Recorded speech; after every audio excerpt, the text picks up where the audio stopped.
Hey guys, welcome back. Good morning for those of you who are joining me this morning. Okay, we're going to do obviously a twin flame message today. I want to talk about some things that have sort of come up for me. I haven't been getting a lot of downloads. I think sort of personally I'm in this stage that's really self-focused. Even though, I'm still, with my person, with my divine counterpart, we live together, there hasn't been a lot of, I guess, like struggle or anything like that. We've had some moments here and there, but they've resolved themselves pretty quickly. So I feel like the divine feminines of this collective are really sort of just in their own, being very consumed right now, which is absolutely amazing. It's absolutely perfect. It's exactly okay. So that won't go in. I'm going to take those. So what we're going to do is I've got this beautiful new deck. It's the Self-Care Oracle by Jill Pyle. Jill Pyle is actually the CEO of Goddess Provisions. So Goddess Provisions is this beautiful online store. They do this wonderful monthly Goddess box, Goddess Provisions box, where they have a bunch of cool little witchy things, and they're not always witchy. It's more like, those who are into spiritual stuff. But anyway, I was gifted this deck, and I want to use it in today's video because I haven't really had a chance. Been so busy, I haven't had a chance to even post about it or use it. So I'm going to use it in today's video. Fun fact, I have another deck by Jill. It's the Sacred Cycles one, which I guess I will use today as well. This one, you guys would have seen me use this before, so we're going to use that today as well. So I do have the tarot decks. All right, so let's see what's going on for the Divine Feminines today, and we'll do for the Divine Masculines. But on the bottom of the deck, you've got the Knight of Cups. So this is telling me about joy, fun, involvement. I had a client who I did a reading for yesterday over on my Etsy, and the main message that was coming through that I really found myself resonating with was, there seems to be a lot of self-restriction when it comes to joy and fun and pleasure of any kind. So I feel like this is what is, on the agenda for the divine counterparts. Really, making time for that enjoyment. Look at this, we've got Strength on the bottom of the deck and the Moon. So no longer hiding, coming out of hiding, showing your true self, showing who it is that you are.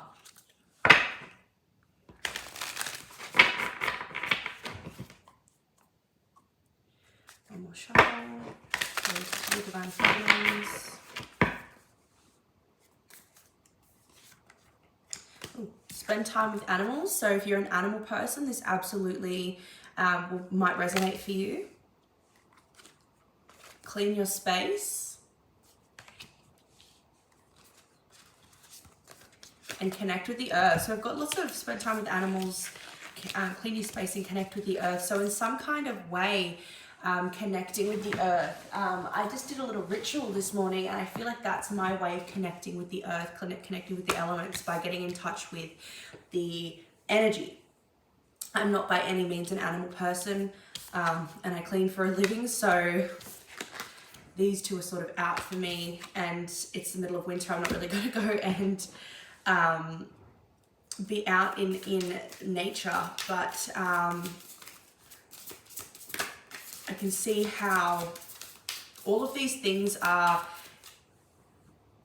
connection cards. So Divine Feminine, it's going to be really important for you to spend some time just connecting in a way that you like, in a way that resonates for you, connecting with the world around you, connecting with the self. That's going to be a focus. Let's see what else. Yeah, soak in a bath. So do a little bit of a Kelfser. Goodness me. Self-care session, okay? Face masks. I did that yesterday. I did a face mask. Face mask. Do like a little bath ritual. Put some incense there. Bring your crystals. Ones that aren't going to...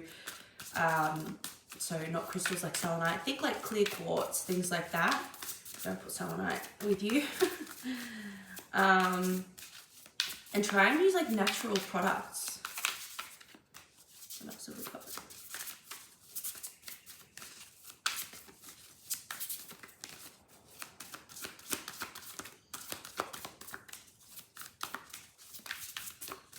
What can the Divine Feminines do today to bring themselves a sense of well-being? Make a meal. So getting creative in the kitchen. So I love this. This is all very sort of like creative energy. So either having a bath if you have one. Make a meal. Yeah, get creative with do some cooking. I did that last weekend and I absolutely loved it. I forget how much I enjoy cooking as like a creative thing. So making your favorite meal, or, you know, starting a new recipe, making a new recipe for the first time. That could be a great way to get in touch with your creativity. You don't know, but like you don't realize it, but cooking is such a creative thing. And it's like crafting something. The finished result is always so satisfying for me anyway. What else can the Divine Feminines do today? Connect with fire, absolutely. So light some candles, light some incense, do a little candle ritual if that's what you like to do. Yeah, energy work. So yeah, really working with, do some energy work by connecting with fire. So as I said, I just did a little ritual using incense and a candle, dedicated it to my ancestors, and asked them to bring in the things that I am looking to sort of bring into my life right now. My hair's so fuzzy. So yeah, and I used my energy and I connected with what it was that I was doing, connecting with the ancestors, connecting with my intention. Beautiful. All right, let's have a look at we've got on the bottom of the deck here, rest. So make sure you're getting enough adequate rest today. It's the weekend, so make sure that even though you might be busy, you have at least one day or an afternoon or a morning where you can rest. All right, Sacred Cycles deck. Let's see what's going on for the Divine Feminines. What phase are they currently in?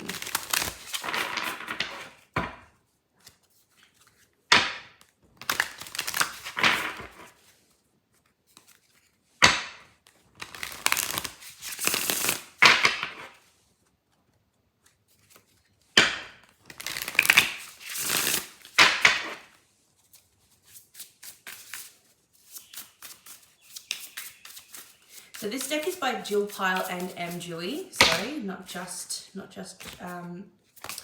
Jill. I just wanted to point that out just in case. Menstruation. So some of you could be menstruating at this time. So this is the releasing phase. So you guys are definitely releasing. And this is why I think we're getting told to sort of get in touch with the earth. Get in touch with whatever it is that you're doing. Put a lot of intention behind it. Get one more from this.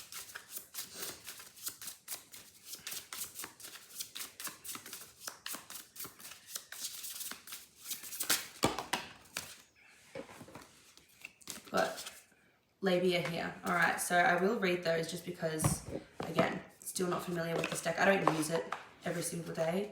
All right, so menstruation. Let's see.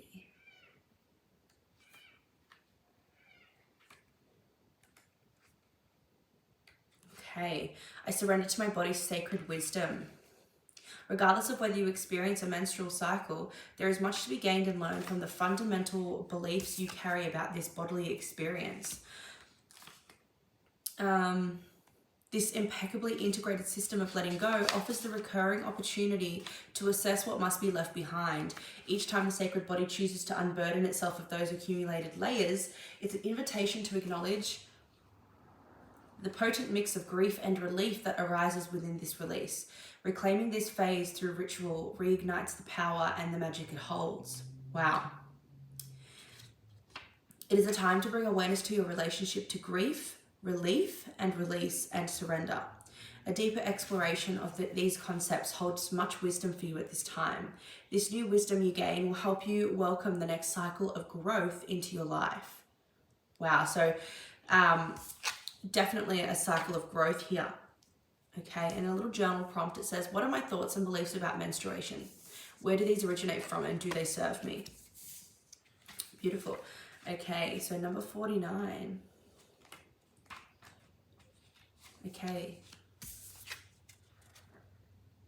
I am protected.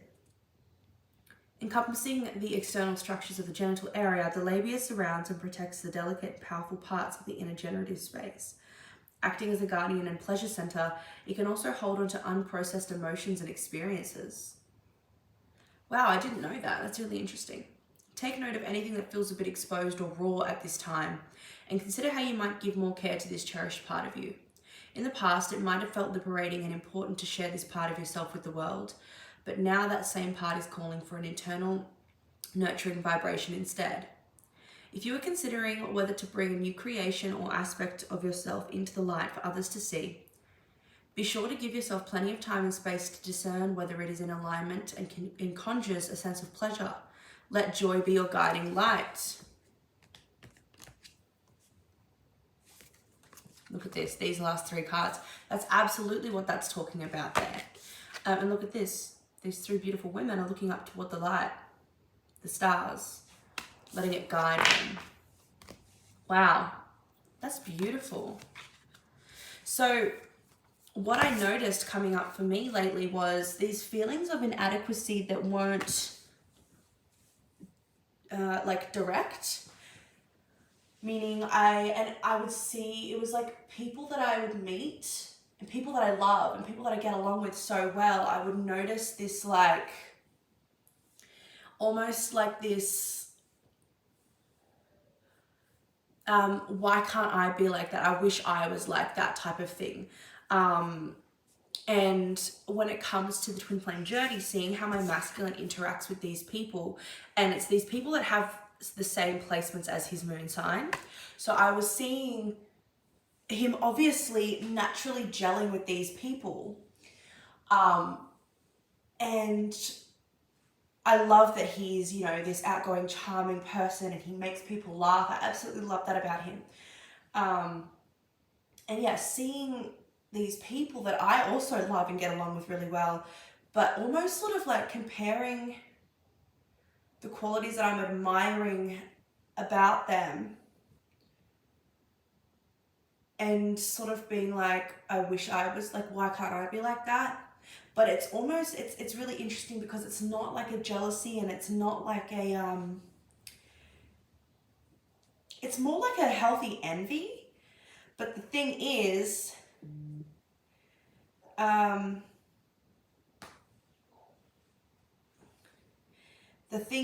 that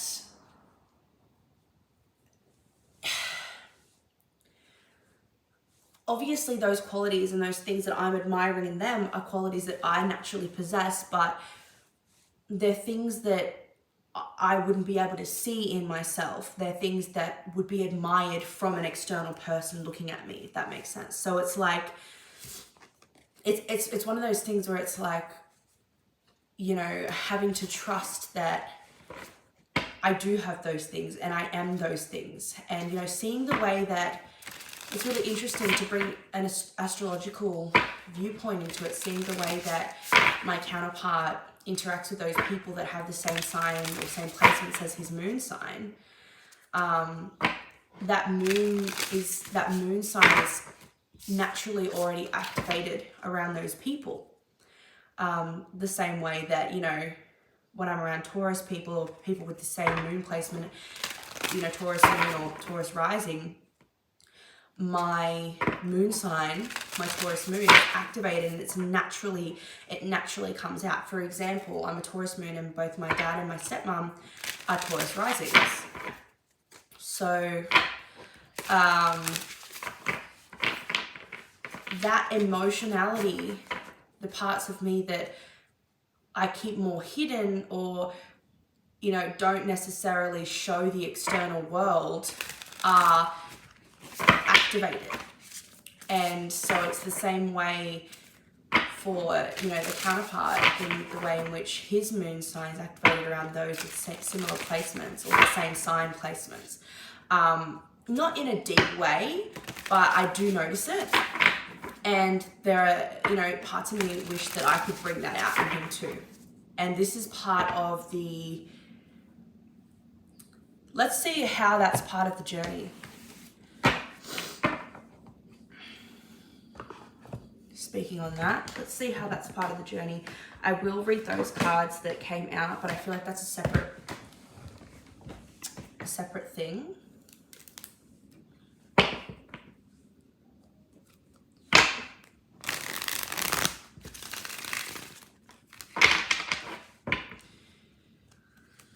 Thank you, Divine Creator.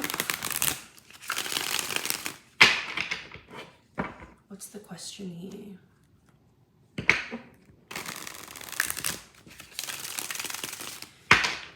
One second.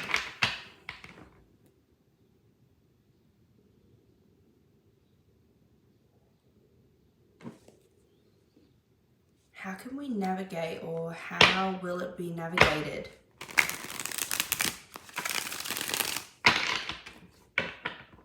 With the expression, or what's the truth of that situation, what I just talked about? I don't even know how to put that into words. This is the After Tarot for those who are interested.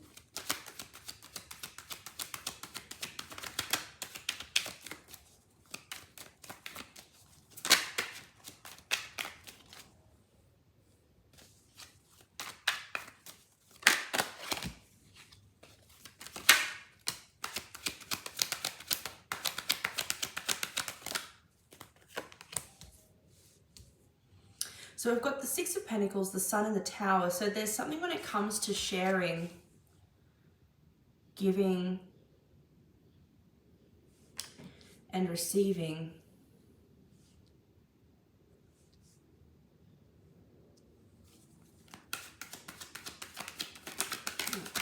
I think this is quite deep, so let me just get into it here. Queen of Pentacles.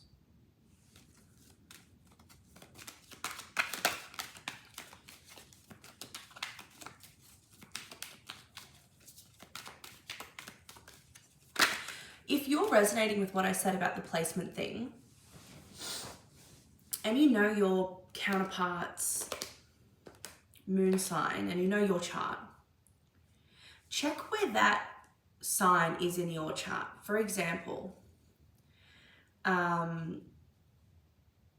here's a Pisces moon. So when he's interacting with people who have Pisces placements, whether it's Pisces sun, moon or rising, or all three, that moon is already activated, and it naturally comes out in conversations or interactions with those people. In the sense that I can tell that he's a lot more comfortable, relaxed. There's almost like a kinship there, which is quite natural when you're with people with this, you know, same moon sign as you, or, you know, and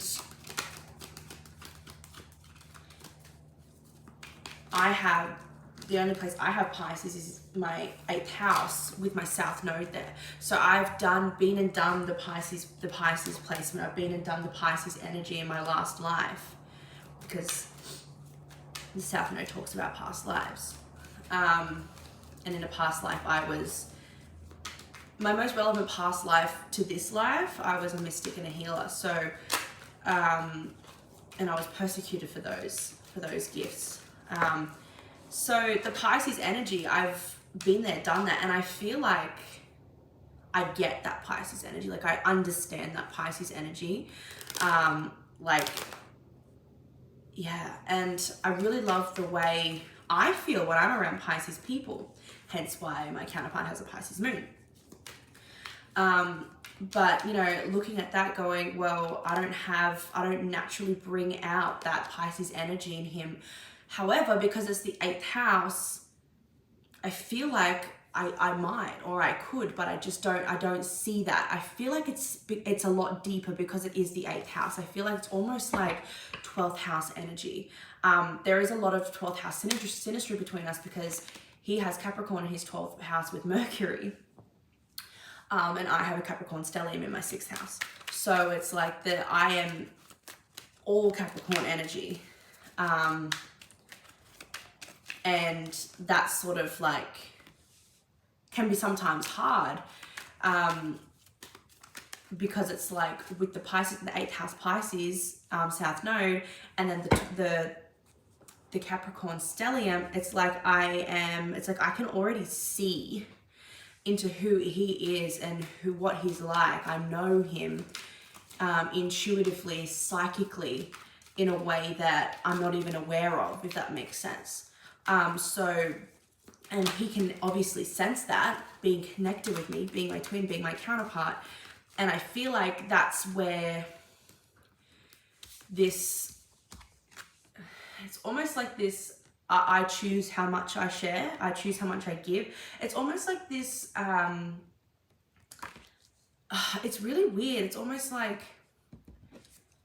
and this is just pure speculation on my end, it's almost like I can tell, or you might be able to tell that your counterpart is like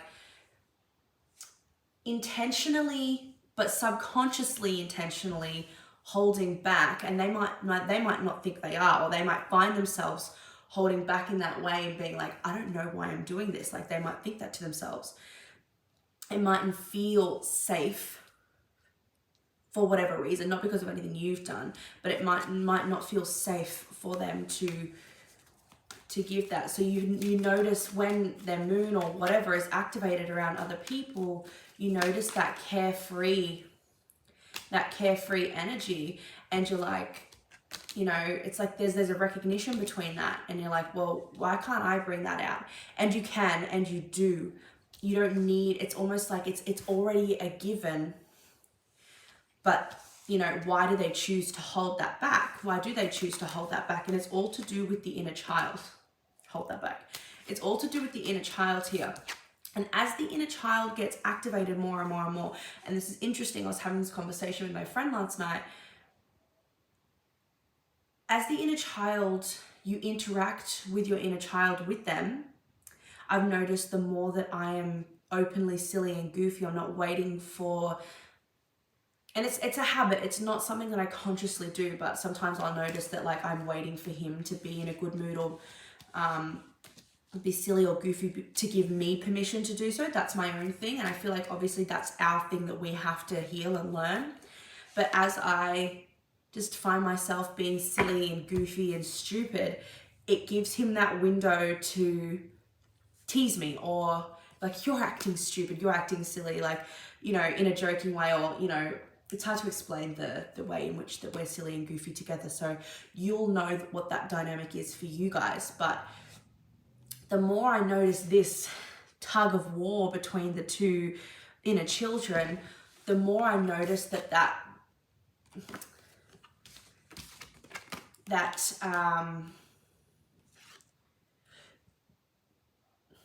rationing,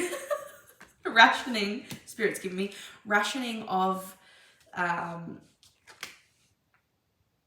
the emotion they give. It rips it down, it rips it away, and it gets them out of that like, oh, sensibility of being an adult. I don't know. And then I notice the pattern. He's more receptive, he's more loving, he's more open. It's almost like it allows him to get out of his own head, out of his own mind. So you might notice that it's a similar thing for you and your counterpart too.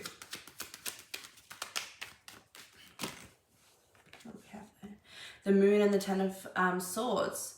So it's almost like and we've got the King of Cups on the bottom of the deck. So it's almost like there's a, I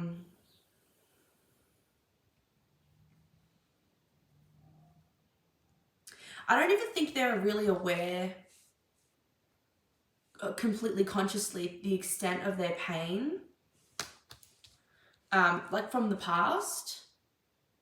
And I think because they're able to compartmentalize it so well, on the surface, it seems like everything's fine for them.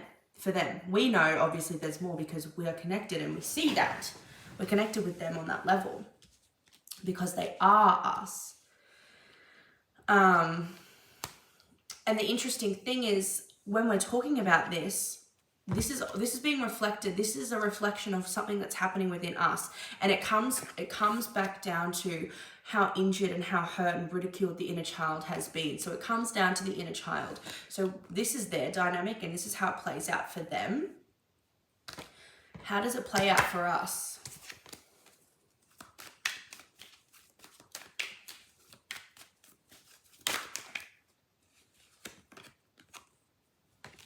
Four of Wands. Again, there's the rationing, there's the miser card, holding back on the celebration and the joy of life. That Three of Cups again.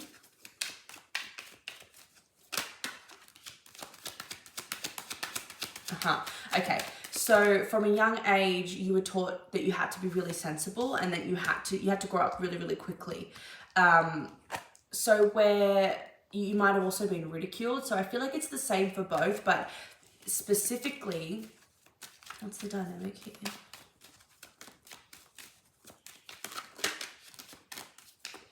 You might have been parentified, okay?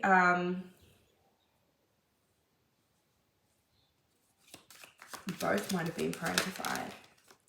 And you might have had to really step up in your family dynamic and provide, or you had gifts and skills and talents that your family was hopeful about getting them out of shitty situations, horrible situations, debt. You might have been like, for example, I've been a singer my whole life, and my talent has been this beacon of light, this hope for my family to get them out of, and my mum would constantly say to me, it's up to you, Kim. It's up to you to get us out of here. It's up to you to, look after us. And it's that mentality of, looking after the family. And it's the same for your counterpart in some kind of way. I can see how that links to mine. Yeah, look at this. The Six of Cups. So it's that inner child hasn't been allowed to exist past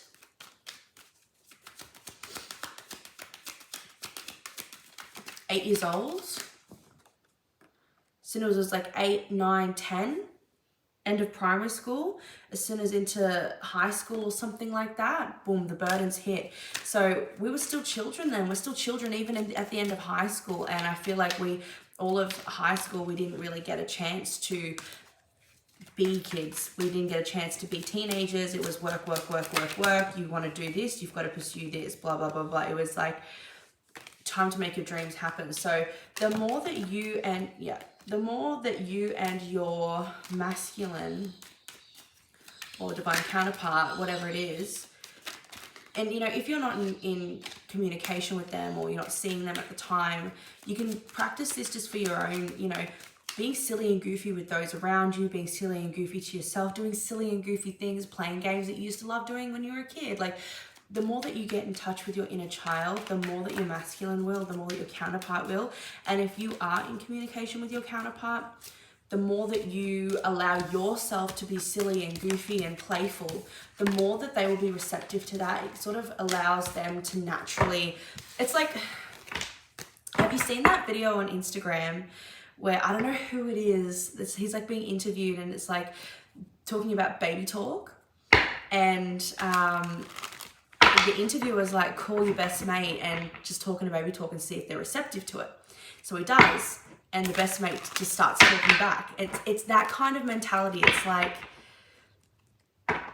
think of like someone that you naturally are really in touch with your inner child with, and see if you can apply the same concepts more. And if you're in communication and seeing and spending time with your counterpart, see if you can ease yourself into being more that way. So for example, like,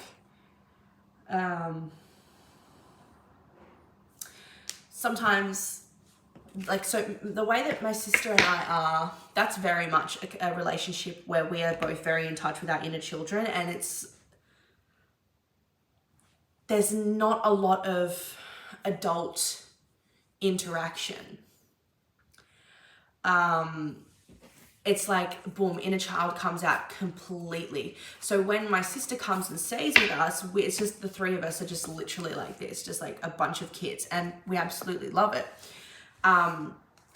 But to be able to do that together, I started, like, me and my counterpart, I started just like saying some of the stupid stuff that my sister and I would, and it made him laugh, and, you know, he would just, you know, do it back, or say it back, or we, you know, tease each other or play with each other, or like, for example, we had a formal event last night, a charity that our neighbor put on, a fundraiser that I performed at, and it was just like a formal event, and everyone was just like in super formal outfits, and we were just sitting there talking, like just being goofy, just like teasing each other, just, you know, and then on the walk back to the car, we were just like, you know, laughing and joking and carrying on. And sometimes, like, we'll be laying in bed and George will just be like, what did he say last night? He goes, you look like a snow pea. Like, just stupid stuff like that I really treasure. And the answer to the concern that we've been talking about today, this is going to be a longer video, guys, I'm about to go through this. The answer to that is the inner child. So just remember that when you feel like there's a lack of connection and a lack of emotional exchange between the two of you, the answer is the inner child. The answer through the way to create safety is through the inner child. Okay. All right, let's look at these. Let's see what's going on here. So we've got 8 of Pentacles. This is the Light Seers Tarot deck. 5 of Swords. 7 of Cups. 3 of Swords. Yeah. Knight of Cups, 9 of Swords, and 9 of Cups. Okay, this is really interesting, the way that Spirit's got me to lay it out. So the first 5 cards are on the top and the 2 9s are down the bottom. So this tells me, they're starting me from here. So they're telling me the road to wish fulfillment. Okay, the road to wish fulfillment. Okay, and the road to rid the anxiety. What have we got here? Let me just connect in with these cards because they came out with no questions. So I just want to give them a moment to speak to me.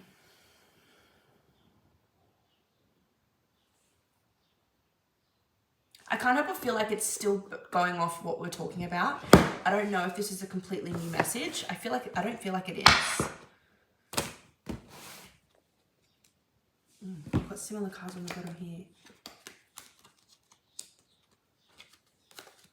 First of all, Divine Feminine, okay, or whoever, if you're resonating with this part of your connection,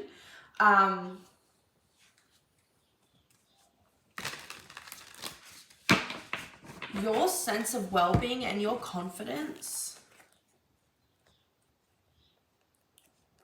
grows exponentially.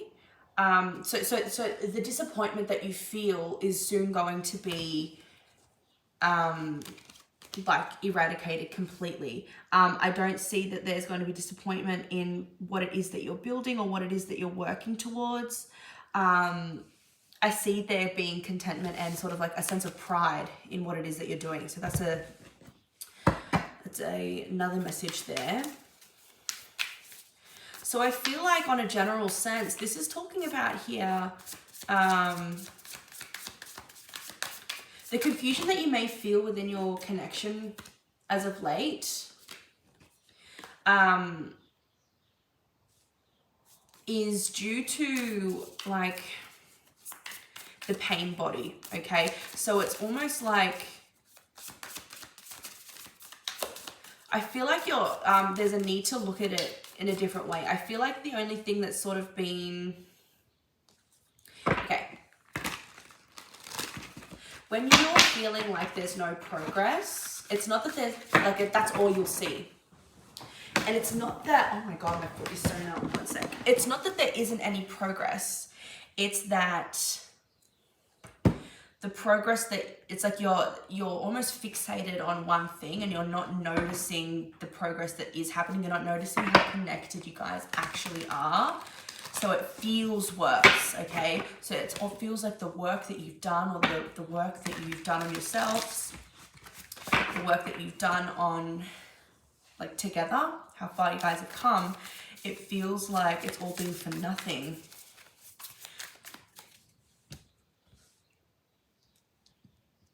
And then the Knight of Cups comes. What is this Knight of Cups? Four of Pentacles, Seven of Swords. Okay, so there's something being planned behind the scenes that you don't know about. You really don't know about it.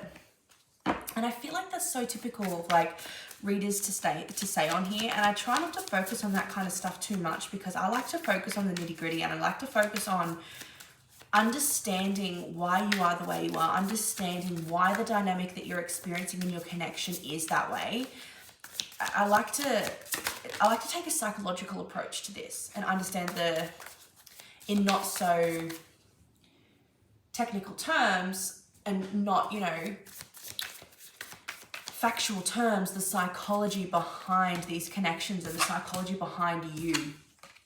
There's absolutely a new beginning here.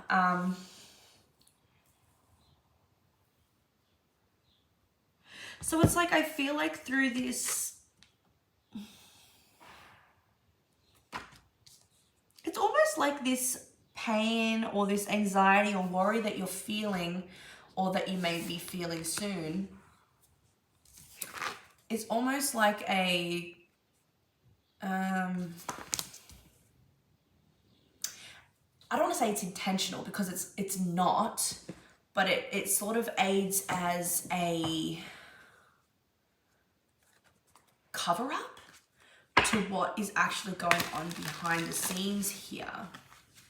So while you're worried about, oh no, like, things aren't moving forward, oh no, my divine masculine is closing up again, oh no, they've gone away, blah, blah, blah, out of nowhere. Well, I don't know if it's out of nowhere, but I just think when you're least expecting it, yeah, Two of Cups, there's like this offer from the masculine, and I feel like you don't know it, but they've, like, somehow, you guys could have anniversaries coming up, they've planned something. So let's see more about that.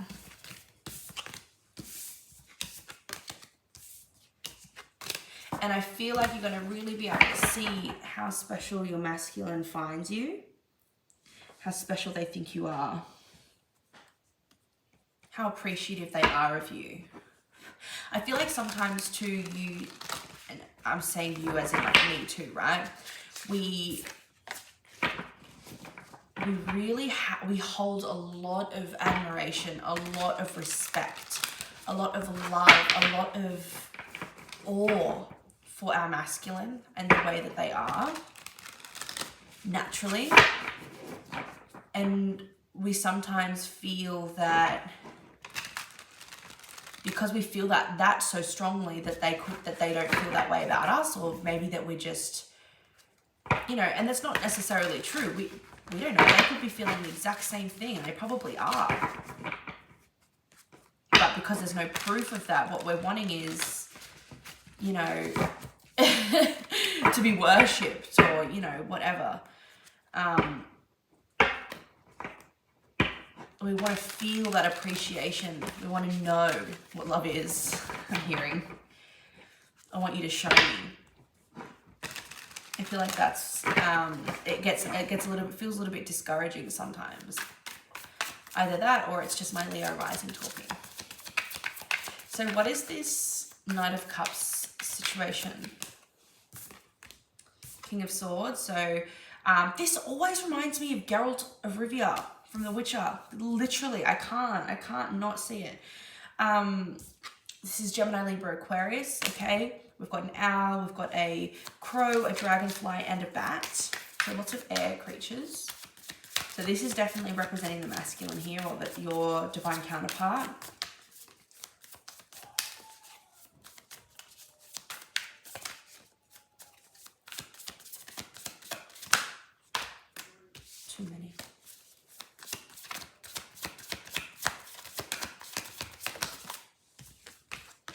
Hierophant and the Two of Wands. Okay, so they're really connecting with their...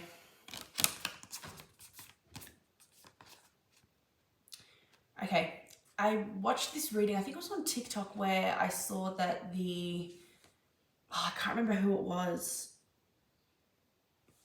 I could probably find it in my liked. That the masculines are having an awakening of faith, like they're finally understanding and believing in, like taking it seriously.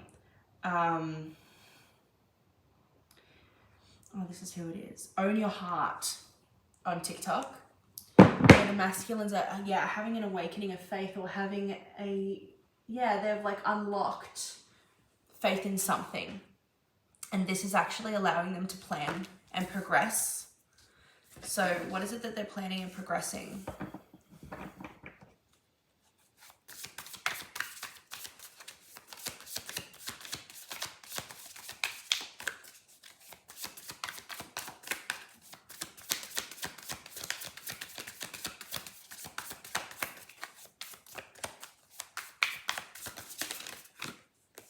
King of Wands, okay. So they're really stepping up in their own right. They're really sort of stepping into their sovereignty, into their creativity. I feel like a lot of them are going to be, so they're progressing from the King of Swords to the King of Wands here. And this is so fitting because we've just hit Leo season yesterday. So they're really, they're dropping their burdens and they're ready to sort of go on a new journey and start something new, something creative, something they're passionate about. Okay, and because of this, I feel like this is going to lead them to sort of be a little bit more creative in the way that they experience this connection. They're planting seeds to the future and walking away from old ways of doing things, old paradigms, old thought patterns, old beliefs, and setting new intentions. Wow, they're on a new journey. They're absolutely on a new journey. We've got Justice here. And Strength card. So they're like ready to do what's right for themselves. They're like, I'm ready to finally do what I feel is right for me. There's lots of Leo energy here, Libra energy here, Aries, Leo, Sag. They're really ready to embark on this new journey and do what's right for them. Do what they feel is right for them based on so getting rid of old jobs, starting to study something new or embarking on something new that is more in alignment with their, what lights their soul on fire. Ten of Swords, because they feel like they know that they miss out every moment they spend doing something they don't want to be doing for the long term. They know that they're missing out on not only their abundance. Look at this, they're starting something new. Ten of Cups. Okay, they're absolutely starting something new. Let's take a quick look and see how that will affect the feminine. Or their divine counterpart. Us. How will that affect us?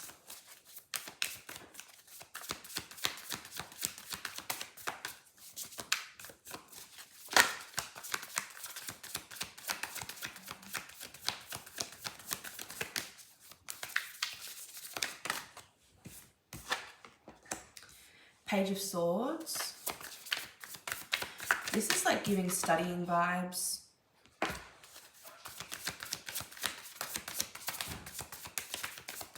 This could mean more communication. I've got the book that's open, so like an open book type thing.